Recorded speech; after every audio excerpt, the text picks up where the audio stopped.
Hello guys, in today's video, I'm gonna show you how to link bank account to PayPal. Without further ado, let's get started. So first, go to paypal.com and log in to your account. And here, as you can see, we have different options where we can link our bank account.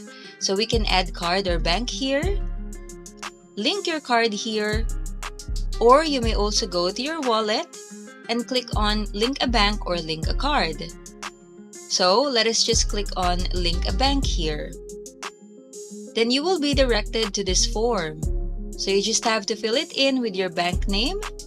Then the bank code will appear here. To make sure this bank code is correct, you may contact your bank or you can just simply search for your bank code on Google. Just like this.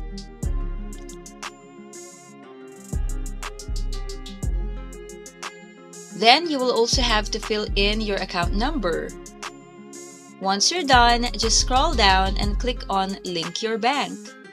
And as you can see, we have now successfully linked our bank account to PayPal. And that's it. If you find this tutorial helpful, please consider hitting the subscribe button. Thank you and see you on our next video.